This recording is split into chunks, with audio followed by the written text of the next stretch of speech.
Dispatch. Hi, my name is Elaine Redwine, and my son Dylan Redwine was visiting his dad up in Durango, and his dad texted me a little while ago and said he could not find Dylan. He knows what he did. He knows. I think he deserves to die. If you travel back to the year 2012, most people that lived through that year might remember Hurricane Sandy as one of the year's leading headlines, alongside the re-election of President Barack Obama for his second term. Known for its landscape of forests, high plains, canyons, rivers, and desert lands, Colorado is mostly known as the Mountain State. It's home to the first rodeo, held back on July 4th, 1869 in Deer Trail.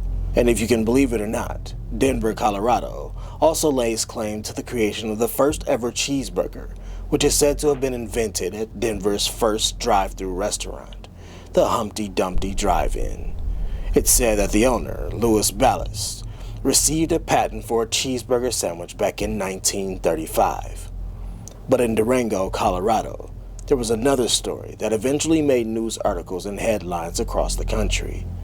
On the evening of November the 18th, 2012, Dylan Redwine departs from his home with his mother, Elaine Redwine, to travel to his father's home in Durango, Colorado, under a court order. Mark and Elaine had gone through a messy separation, with Elaine eventually being awarded primary custody over their son, Dylan. So on the night of November the 18th, Mark Redwine arrives at the airport to pick up Dylan, and the two head off together. Dylan, though he just arrived, insisted that he stay over at a friend's house for the night, but Mark refused. They're both captured later on CCTV at Walmart that night. This would be the last image of Dylan Redwine ever seen alive again. The morning of November 19th came, and Mark Redwine gets up early and leaves his home headed to Durango to run some errands. This is the last time that he cites ever seeing his son Dylan. Mark is gone for about 4 hours or so, and when he returns home, he expects to see his son Dylan up and about. But he isn't there. In fact, he's nowhere to be found. Mark's first inclination is to check with his son's friends to see if they'd heard from him that morning. This line of thinking reveals that one of Dylan's friends, the same friend that he had planned to meet up with upon his arrival, ends up telling Mark that Dylan had plans to visit him at 6:30 a.m. that morning. But when he didn't show, that friend sent a text message to Dylan at 6:46 a.m. asking, "Where are you?" But he did not receive a response. Mark's next call is to his estranged ex-wife and mother of Dylan, Elaine Redwine. Mark informs her that the boy is missing, which sends her into shock. Deep down, she knows something is terribly wrong. This is her very worst fear come to life. The separation between her and Mark Redwine had left devastating emotional effects on the relationship between Mark and his son. When Elaine hears the words come out of Mark's mouth that Dylan is missing, an instinct in the pit of her stomach tells her that this is the worst case scenario. Police Fire Dispatch. Hi, my name is Elaine Redwine, and my son Dylan Redwine was visiting his dad up in Durango, and his dad texted me a little while ago and said he could not find Dylan. Okay. 13 years old. Okay, so he's staying with his dad. And what's the dad's name? Mark. Mark Redwine. Does he have any idea where he may have gone? Not according to him, no. I was very scared for my son. I mean, my son wasn't even there for 24 hours and he's missing? I mean, that doesn't happen. I just got in my car and had to go to Durango because I live 6 hours away and try and find my son. At 6 p.m., Mark calls the police to report Dylan missing. Why it took him this long to report his son's disappearance would be a focal point of the investigation that followed, but many assume that this time in between the discovery of Dylan's disappearance and Mark's call was spent with Mark searching the area near his home. Nevertheless, the search efforts of Dylan Redwine had begun. Days would pass, and as the search continued, the FBI would join in on the search. Around this same time, Elaine, who is now beside herself, goes live on the air with ABC News Radio and tells the entire world that she's scared of what has happened to Dylan and believes that his father, Mark, has done something with their son. When asked what the possible motive would be, Elaine cited that Mark was very upset over her receiving primary custody over Dylan. But Elaine, even then, had no idea that the motive she believed was at the center of her son's disappearance was nowhere near close to the actual truth. The next day, friends and family hold a vigil for Dylan, and Mark Redwine makes his first public appearance, and a day later goes on record telling a local news outlet that despite the rumors that had now begun to emerge of Dylan running away, that he didn't believe that was a possibility because, quote, he had nothing to run away from. I am ready. Okay, so thank you so much for speaking with me on camera, Mark. You're welcome. What's it been like? Well, it's been a tough time for all of us. I know. I know that it's been difficult on me, and I can only imagine how difficult it's been for his mom and his brother and his family over in the Colorado Springs area. And, you know, we're doing everything we can to try to find Dylan, and we want to keep the focus on finding Dylan. And, you know, I've been working with the investigators to make sure that, you know, all the bases are being covered on that end. And, you know, that's pretty much where I'm at with that. I mean, I'm doing everything I know how to do. I want to get this subject out of the way first. There's a lot of suspicion out there. Even when Elaine went on ABC News, Right. She was. Can you address that? Well, I can only imagine being a mother, the frustration of hearing about your son going missing. And, you know, I can only think that has to do with lashing out and trying to find who's accountable for this in this situation. You know, I've been working closely with the investigators to do what needed to be done because, you know, it was last seen at my house. I know there's rumors going around that he's been spotted by people, and, you know, our concern is that, you know, something has happened to the point now where we just want to keep in the public's eye, you know, Dylan's face and keep the focus on Dylan and, you know, don't worry about me and everything's going to be all right on my end. But I know this is only a troubling time for Elaine and my son Corey, and I spoke with him last night, and, you know, I'm surprised that we haven't been able to hook up today because, you know, one of the things that we're trying to do is unite together, and I have my oldest son from the Phoenix area here, and of course my brother's here, so we're trying to unite as a family and stay focused on what's important here. And you know, everybody wants to focus on me, but the focus isn't me right now. The focus is finding Dylan, and that's where I'm at. Why do you think people want to focus on you? Well, because I think it's just a natural part of the process, and I think because, you know, he was last seen with me, and he was with me the night before, and, you know, I saw him the morning that I left to go run my errands, that, you know, that's the logical place to start. And so it doesn't at all surprise me, you know, that they searched my home yesterday, because quite frankly, I was expecting that to happen a week ago. So, you know, my opinion is we're all a week late in where we're at with this in that. So really the focus is, you know, what do we need to be doing now to keep searching for Dylan and bring him home? Do you have anything directly to say to Dylan? Dylan, my prayers are with you, and I love you very much. He was the light of my life, and he meant everything to me. And I just want him home just like everybody else does. And that's why, you know, we got to keep searching for him, because somebody knows something. We got to find him, and we need to know that he's okay. I mean, this is, like I was telling Denise, this is your guys' platform today. You can use this to get any message out that you want. Well, I know, and I don't want the focus to be mainly on me. I want the focus to remain on Dylan, because that's the most important thing right now. And, you know, if the process of what's going on with the authorities and the people handling this is to search my home, you know, all they had to do was ask. I would have willingly let them come in and do it. You know, I've given them, I've cooperated with them in every way. Anything that they've asked me for, I've been willing to do. Anything that they've suggested that I do, whether it be sitting at the house waiting for the phones to ring or Dylan to walk through the front door, I'm willing to do whatever I need to do. And that's what I want everybody to understand, is that, you know, my focus is on Dylan and what's going on with him, and trying to keep the investigation moving forward in whatever necessary means that is. And so, you know, in cooperating with him, and we can keep the focus, you know, on the search for Dylan, and that's really where I'm at with all of this. So you went to run errands. Were you going to take him with you to run errands? Well, there was some discussion that he had with me the night before about leaving with me so I could drop him off in the Bayfield area with one of his friends that had been trying to text him, or he had been communicating with. You know, as he indicated to me that he was up till 4 o'clock the morning before, and that he was tired from being in the airport most of the day in his travel from Colorado Springs to Durango, I laughed at him kind of jokingly, because I know him. If he ain't got to get up, he's not likely to get up, and he's not the kind of kid that's going to get up at 6:30 if he doesn't have to.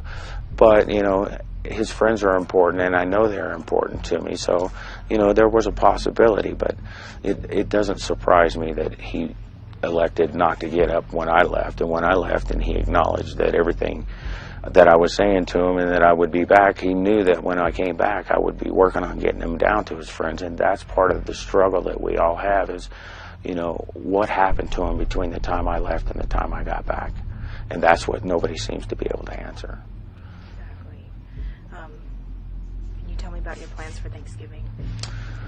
Well, because he was with me for such a short period of time, we had touched on a few things. One of the things we talked about was going to my brother David's house in Castle Rock. I know his friends were important to him, so we were wanting to make sure that he had adequate time to be with his friends.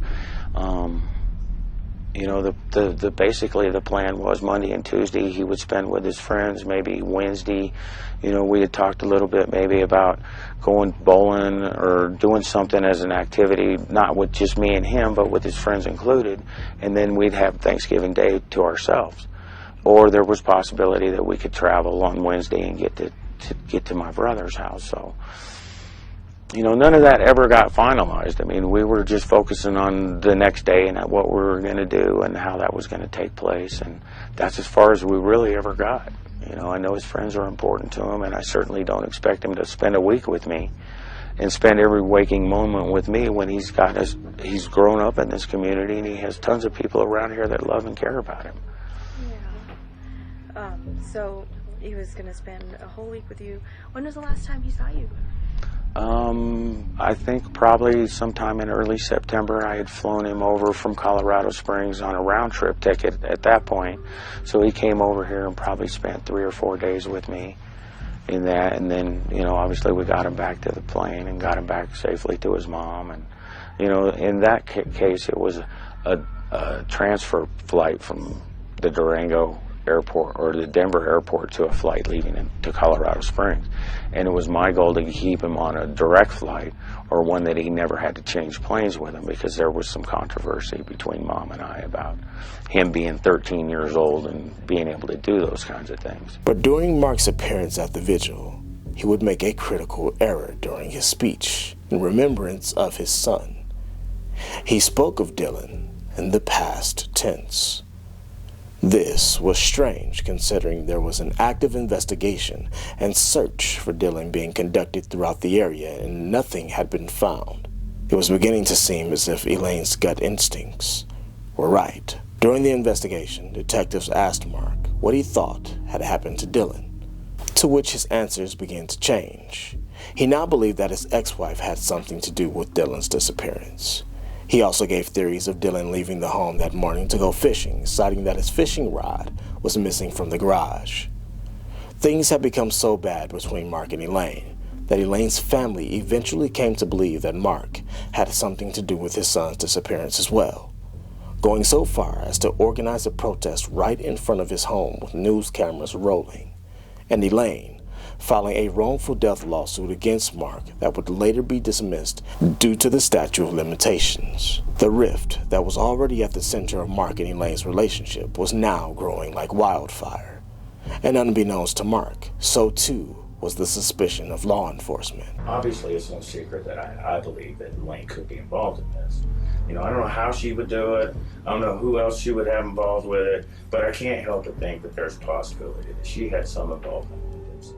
If you lead us to him, I absolutely guarantee you that I would not arrest you today. If you told me where Dylan is today, and you take me to Dylan, show me where he's at, we'll drop you back off at your car, at your house, and we get Dylan back. And you go on with your life.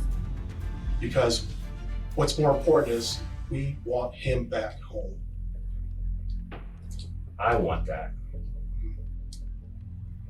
If you show us today, show where he's at today, just bring us there. I guarantee you, I'll cut you loose. I'm not going to arrest you today. But Tom, I can't help you with that because I don't know where Dylan's at.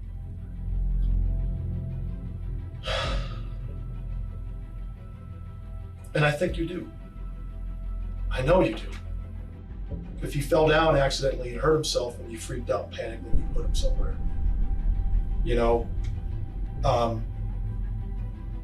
it's better to get in front of this than to have somebody down the road find him and then, oh, what do we do now? You know, he's in a shallow grave. This doesn't look good. Last seen by Dad. Or you can just tell us where he's at and work with us, and we'll deal with all the other stuff later. I'm not going to sit here and admit to you that I've done something that didn't happen, that I didn't do. And if that's what you're waiting on, then we're going to be waiting a long time for that. I got all the time in the world. In an attempt to calm the turbulent waters and quiet the rumors, Mark eventually agreed to appear on the daytime talk show Dr. Phil, where Mark and Elaine aired out their differences in front of America. She has never picked up the phone and tried to call me personally at any point. Is that true or false? It's false. But it's par because you always lie. You know, I don't even think you know the truth about anything. And the point is that you know the truth? I know that I don't have Dylan. Where is Dylan? I don't have Dylan. You know where Dylan is, Mark. You were the last one to see him. You were the last one to have any contact with him. He was on your watch. Where is the responsibility? When do you sit back and say, I lost Dylan? I didn't lose Dylan, Elaine. Then why is he gone? Well, that's a question we all have to ask, but nobody's got the answer. No, you have to ask that question. You had him. Where is he? He's not here. No one can find him. You were the last one to see him, and now he's just gone. That doesn't happen. Dr. Phil, that for her to sit here and say that I'm the last person to see him is not accurate. The postal worker that delivers my mail to me That's never been confirmed. By you? Notice how she asked Mark directly if he had anything to do with his son's disappearance. By this time, she is completely convinced that Mark is hiding something sinister. Their son, Corey Redwine, Dylan's older brother, would also appear on the episode with some rather harsh words for his father. I think Mark has something to do with it. I think he's either got him heading out or, done something and disposed. I strongly think that he's involved. Why? He hasn't done a single thing since Dylan has been gone. Why do you say that? What has he not done? He hasn't been to any of the benefits. He wasn't there for Dylan's birthday vigil. He hasn't helped at all with the Find Missing Dylan Redwine Fund. And that's offensive to you? Very. Dr. Phil, I'd like to make a comment about the fundraiser thing. I have several people in the community in which I live that are reaching out to me on a daily basis and volunteering their time to have some involvement with a fundraiser. But somebody from this side of the room called her and told her that they didn't want her to have any involvement in anything that had anything to do with raising money and didn't want me involved in any of that. You're wrong, and you know you're wrong. If you want to raise money for Dylan's fund and for the reward, then do it. Why does it have to be everybody else's responsibility? It's not everybody else's set it up? responsibility. Why can't you go do something on your own? Why do you got to have our approval? You say he has clear motivation. What do you mean? Dylan didn't really look up to Mark. They had a relationship, but it was never what Dylan had wanted. It was always what Mark had wanted, which was always to be on the road. Really? Never there. Why do you call your father Mark instead of Dad or Because he's not a father to me. A father is someone who cares for their kids and, would do anything for them. Be a role model, someone to look up to. I believe that you're being very disrespectful, and I believe that everything that's coming out of your mouth is perpetuated by your mother. I have my own mouth. I can say Then my use own it. words. Then use it. I am at you. I don't like you. I hate you, and you have been nothing of a father. As part of the search, the authorities wanted to gather any helpful clues that may have been left behind in the wake of Dylan's disappearance. Seeing as how Mark's home was the last known place that Dylan was reported to have been seen alive, they began a thorough search of the Redwine residence. Detectives employed the use of cadaver dogs, trained to track down and alert their owner to areas of decomposition. And with that, investigators were onto something. The cadaver dog had alerted them to human remains in 2 separate locations, one in the home and the other in the back of Mark's pickup truck bed. With this, authorities pressed Mark to take a polygraph test. Elaine had also agreed and passed hers without question. But Mark, when asked the specific question during the exam of, "Do you know where Dylan Redwine is?" had failed completely. Mark, however, was steadfast and adamant that he had no clue as to where Dylan was. But Corey Redwine would soon change the potential motive for this case entirely. He had a story to tell investigators of he and Dylan being made aware of some very embarrassing and disturbing photos of their father after Dylan discovered them on his laptop computer during a visit one night. Dylan had come across a deleted file which contained numerous pictures of their father Mark, dressed in woman's lingerie, along with pictures of him having bowel movements in a diaper and then eating the excrement from that diaper. The children, both boys, were absolutely horrified. Corey would take his cell phone out and take a few pictures of what they'd found before Dylan returned the laptop back to its original state. Corey had convinced Dylan to keep what they'd found between the two of them. But Dylan, having been in the middle of an ugly separation between his mom and dad, had other plans. He would later ask Corey to send him the pics that they'd found together after getting into an argument with his father Mark, where Mark had accused Elaine and Corey of being a bad influence on him. The pictures were going to be his ammunition.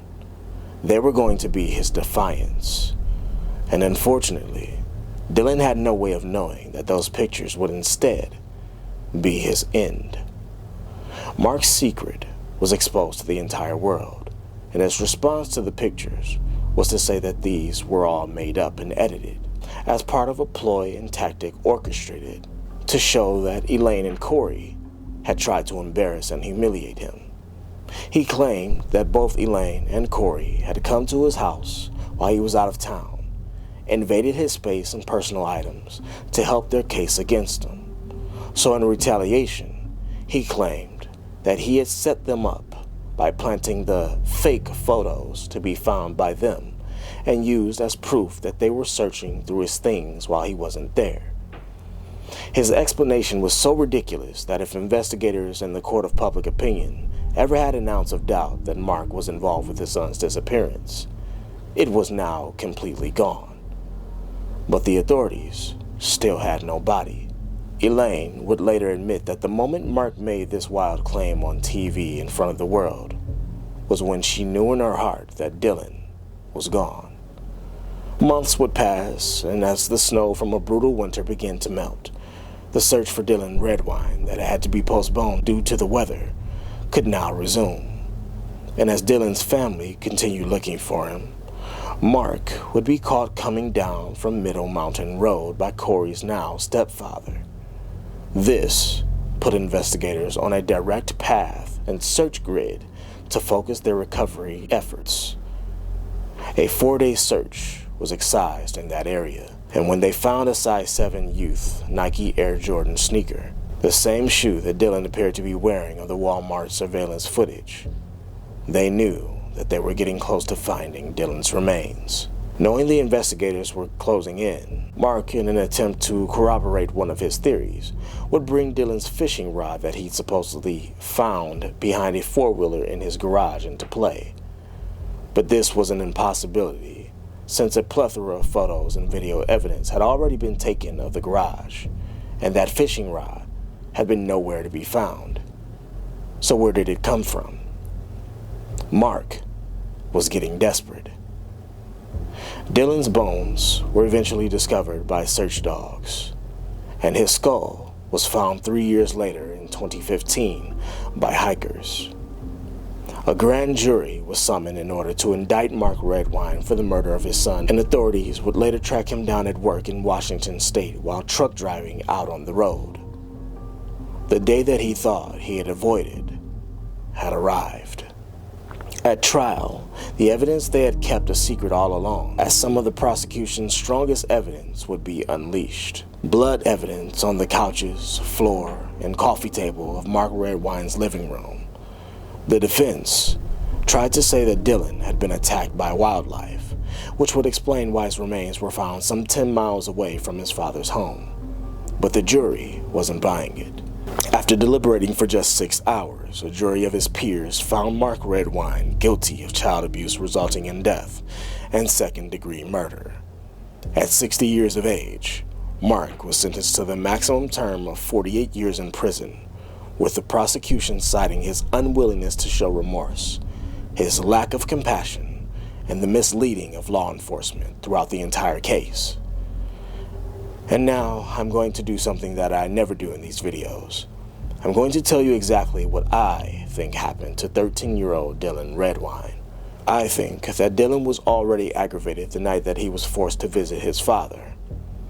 I think that he was uncomfortable and wanted to spend the night at his friend's home, the night he got off of that plane. I think he expressed this to his father, and that Mark told Dylan no, that he couldn't go. And I think that this highly upset Dylan, who was already aggravated that he had to be there in the first place. I think that they returned home, and from that tension that had already built up between them, I think that Dylan blew up at Mark for not letting him spend the night at his friend's home, and possibly threatened to use the photos he and Corey had taken as a way to get what he wanted. And I think that this sent Mark over the edge. Mark now had Dylan in the confines of his home. No cameras, no witnesses. He could do what he wanted. And I think his anger from coming face to face with his defiant 13-year-old son that he had no control over despite him being the authority figure, who was now holding his most embarrassing secrets in the palm of his hands as ransom. I think it made him snap. We know from evidence that Dylan's phone went silent around 9:37 p.m. I think that by morning the very next day, Dylan was likely already dead. And I think that Mark was already in the early stages of covering what he'd done just the night before. This, of course, is just my theory, but I'd be interested to see what you all think. May the soul of Dylan Redwine rest in eternal peace, and may Mark Redwine find none.